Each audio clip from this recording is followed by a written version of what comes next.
Okay so hey there everyone. आज हम discuss करने वाले हैं गिग्स फॉर किक्स का आज का प्रॉब्लम ऑफ द डे। और मैं ट्राई करूँगा जितने भी गिग्स फॉर किक्स के पीओटीडी है उसको मैं सॉल्व करके सॉल्यूशन अपलोड करने का। और ये जितने भी जीएफजी के पीओटीडी हम सॉल्व करेंगे इस सभी का सॉल्यूशन टोटली अपना हिंदी में होने वाला है। ओके, तो भाई देखते हैं आज का पीओटीडी का प्रॉब्लम क्या है। सो फर्स्ट ऑफ ऑल हमें दे रखा है कि भाई given an array of integers find if there is a subarray of size at least 1 with zero sum. You just need to return true false depending upon whether there is a sub array present with zero sum or not. ठीक है भाई। तो ये क्या कहना चाह रहा है कि हमें इनपुट के अंदर एक अरे दे दी होगी। जैसे यहाँ पे हम एग्जांपल में देख सकते हैं, हमें एक अरे दे रखी है 4 2 -3 1 और 6 का। और हमें आउटपुट में बस दो ही चीज़ें प्रिंट करनी है, या तो यस या तो नो। यस तब प्रिंट करना है जब हम ऐसे कोई सब अरे फाइंड कर सकते हैं जिसका जो सम है जिसका जो सम है वो ज़ीरो के बराबर हो। अगर ज़ीरो के बराबर अगर कोई सब अरे का सम है और ऐसी सब अरे हमें मिल जाती है ऑफ लेंथ ग्रेटर देन और इक्वल टू 1, तो उस केस के अंदर हम यस प्रिंट करेंगे। और अगर हमें नहीं मिलती ऐसी कोई सब अरे तो वी विल प्रिंट नो। ठीक है। अब इसमें क्या क्या केसेस पॉसिबल हो सकते हैं। पहले तो हमें ये बोल दिया है कि जो साइज ऑफ सब अरे वो एटलीस्ट 1 होनी चाहिए, यानी कि ग्रेटर देन और इक्वल टू 1 की ही लेंथ वाली सब अरे होनी चाहिए। अब सब अरे का मतलब यहाँ पे ये होता है, जैसे कि 4 2 -3 1 6 है। सब अरे का मतलब होता है कि भाई कॉन्टिग्यूस एलिमेंट लेना है कंटिन्यूएशन में। हम ऐसा नहीं कर सकते, सपोज मैंने 4 ले लिया, फिर मैंने सोचा कि भाई 2 को जाने दो, फिर -3 को लेते, 1 को जाने दो, 6 को लेते।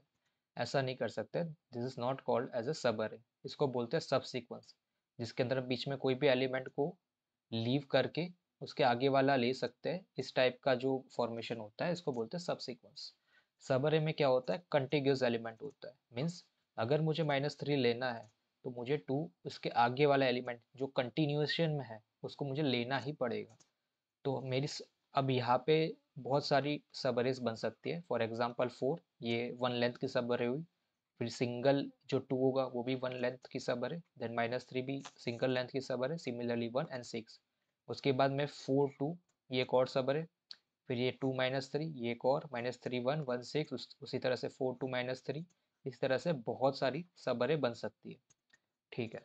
अब ये भाई साहब हमें बोल रहे हैं कि ये हमें बताना है कि ग्रेटर देन और इक्वल टू 1 लेंथ की सब अरे क्या पॉसिबल है जिसका सम 0 हो। अब पहली बात, इक्वल टू और ग्रेटर देन 1 के अंदर इक्वल टू 1 लेंथ की जो भी सब अरे होगी वो सिंपली जो अरे के खुद के नंबर होंगे वही होंगे। सही बात है। और इस केस में हमारा सम 0 कब हो सकता है, अगर लेंथ 1 की सब अरे हो और मैं बोलूँ कि सम 0 चाहिए। तो ऐसा किस कंडीशन में हो सकता है? ये एक ही कंडीशन में हो सकता है जब अरे का खुद का एलिमेंट ही 0 हो। सपोज ये खुद का एक एलिमेंट ही 0 हो गया, तो उस केस में 1 लेंथ की सब अरे पॉसिबल है जिसका सम हमें यहाँ पे 0 मिल रहा है। लेकिन अगर ग्रेटर देन 1 यानी कि 1 से बड़ी लेंथ की अगर मैं सब अरे तुमसे पूछूं कि क्या पॉसिबल है जिसका सम 0 हो, तो वो यार अपन कैसे पता करेंगे। तो एक काम करता है, हमें दे रखा है 4 2 -3 1 और 6। हमने स्टार्टिंग 4 से करी है। ठीक है। और अपन मान लेते बीच में कहीं पे, यहाँ पे कहीं पे बीच में सम 0 हो जा रहा है। ठीक है, चलो ये नहीं मानते, इसको अपन बाद में देखेंगे। अपन मान लेते हैं एकदम generalized case, suppose A B C D और ई दे रखा है। ठीक है। और अपन मान के चलो कि जो बी सी डी है इसका जब मैं सम करूँगा तो ये इस तरह से सेट हो गई कि इसका जब मैं सम करूँगा तो ये 0 हो जाएगा। ठीक है। और ए मेरा कोई पॉजिटिव इंटीजर है, मीन्स ये ग्रेटर देन 0। ये कोई पॉजिटिव इंटीजर है जो कि ग्रेटर देन 0 है। और जो बी सी डी है इसका सम मैं मान लेता हूँ कि भाई ये 0 हो जाएगा, मैंने इस तरह से सेट कर रखे हैं। अब अगर मैं तुम्हें इस पॉइंट के ऊपर, एट दिस पर्टिकुलर पॉइंट, अगर मैं तुम्हें पूछूं कि इतनी सब अरे का सम क्या है, तो क्या वो सम ए के बराबर ही होगा? क्योंकि यहाँ पे पहला एलिमेंट ए है और उसके बाद वाले समीशन होने के बाद सारे एलिमेंट मैंने इस तरह से सेट कर रखे कि वो 0 हो जा रहा है। तो आफ्टर दिस सब अरे, यानी कि इतनी पूरी सब अरे के बाद अगर मैं पूछूंगा कि इस पॉइंट पे सम क्या होगा, तो वो सम क्या होगा, ए प्लस यहाँ पे कुछ भी हो रहा होगा B plus C plus D, लेकिन ये तो 0 है, तो ये पूरा का पूरा 0। तो इस पॉइंट पे भी जो मेरा सम होगा वो ए हुआ। इसका मतलब ये यहाँ से एक ऑब्जर्वेशन मिला हमें कि किसी सब अरे का सम 0 है। ये हमें इस तरह से पता चलेगा अगर कोई भी पर्टिकुलर एलिमेंट अगर हमारी अरे में प्रीफिक्स सम लेने के बाद, यहाँ पे अपन कर क्या रहे थे, यहाँ पे बेसिकली सम कर रहे थे यहाँ तक का, ये पूरा यहाँ तक हमने सम करा। अगर मैं तुम्हें इस पॉइंट पे पूछता यानी कि सी वाले पॉइंट पे पूछता तो अपन क्या करते, यहाँ तक का सम करते फिर देखते।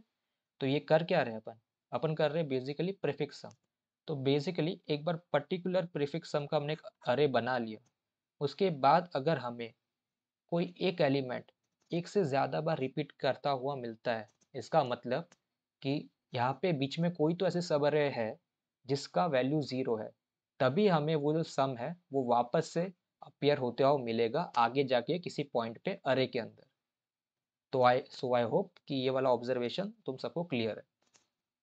अभी ये जो ऑब्जर्वेशन हमने करा है, इसी ऑब्जर्वेशन को हम इस एग्जाम्पल पे अप्लाई करके देखते हैं और देखते हैं कि ये कैसे वर्क करता है। अभी अभी जब ने जो ऑब्जर्वेशन देखा है उसी को इस पे अप्लाई करके देखते हैं। तो ये जो अरे में दे रखी है वो है 4 2 -3 1 6। तो अपन प्रीफिक्स सम करना स्टार्ट करते हैं। पहला एलिमेंट एज इट इज रहेगा 4, then prefix sum till this point, ये कितना हो जाएगा 4 + 2 6। फिर यहाँ तक का फॉर द इंडेक्स 2 ये कितना हो जाएगा 6 - 3 3, देन +1 4 एंड 4 + 6 लास्ट में 10। अब प्रीफिक्स सम का हमने एक बार अरे बना लिया, उसके बाद मैंने बोला था कि भाई चेक करो कि इस प्रीफिक्स सम के जो अरे बना है उसके अंदर क्या कोई एलिमेंट ऐसा है जो एक से ज़्यादा बार एग्जिस्ट कर रहा है। मीन्स ऐसा कोई एलिमेंट है जिसकी जो फ्रीक्वेंसी है वो ग्रेटर देन 1 है।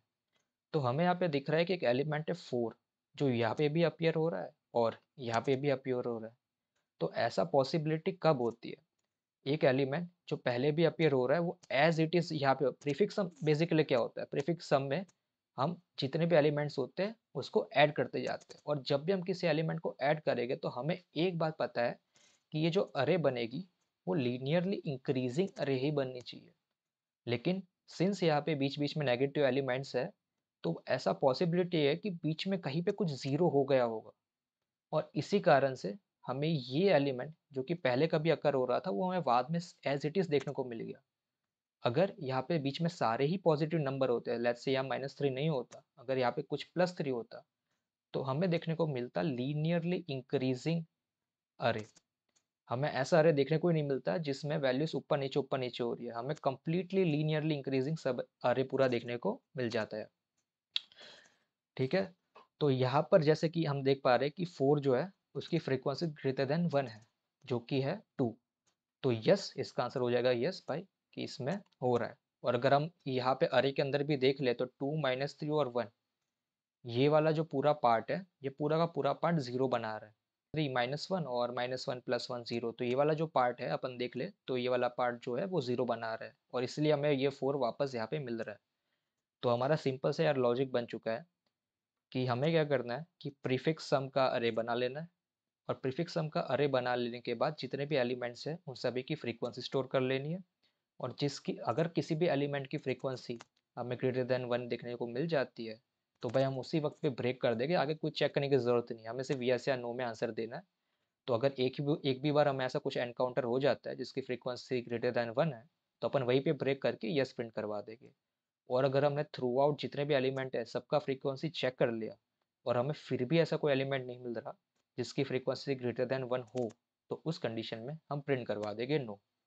तो बस इतना सा सिंपल सा लॉजिक है। अब डायरेक्टली चलते हैं कोड पे और देखते हैं कि किस तरह से हमने इसको कोड के अंदर इम्प्लीमेंट करा है इस लॉजिक को।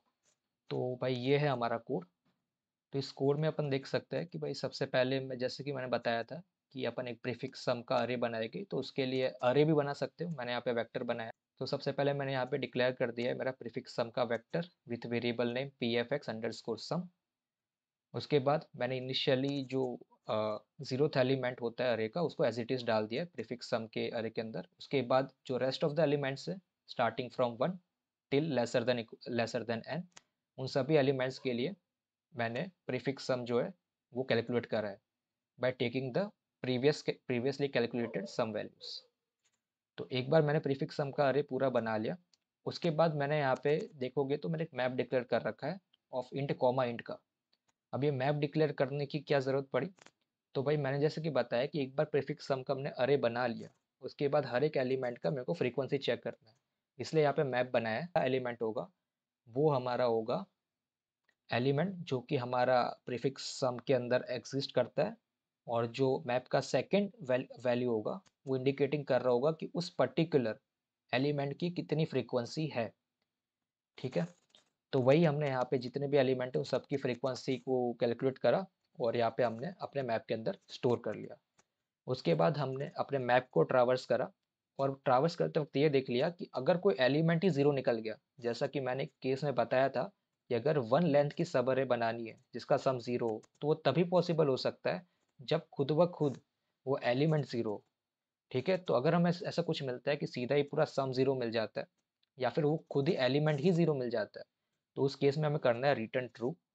और अगर ऐसा नहीं होता तो हमें चेक करना है कि क्या ऐसा कोई एलिमेंट प्रेजेंट है जिसकी फ्रीक्वेंसी ग्रेटर देन वन हो। तो अगर है तो वहीं पे हमें रिटर्न ट्रू करवा देना है, आगे जाने की कोई ज़रूरत नहीं है। लेकिन अगर हम ये पूरा लूप कवर कर लेते हैं, इसका मतलब कि हमने जितने भी एलिमेंट्स थे सबकी फ्रीक्वेंसी और सब कुछ हमने चेक कर लिया और हमें अंत में कुछ भी नहीं मिला, तो उस केस में हम फाइनली रिटर्न कर देंगे फॉल्स। तो बस इतना सा कोड है, अब इसको सबमिट करके देख लेते हैं एक बार।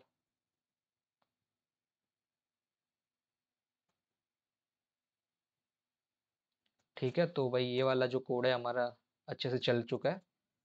तो आई होप कि तुम सबको ये जो एक्सप्लेनेशन हो समझ आ गया होगा। और अगर फिर भी कुछ डाउट है तो you can ask me in the comment section. और अगर समझ आ गया हो तो यार एक लाइक तो बनता है।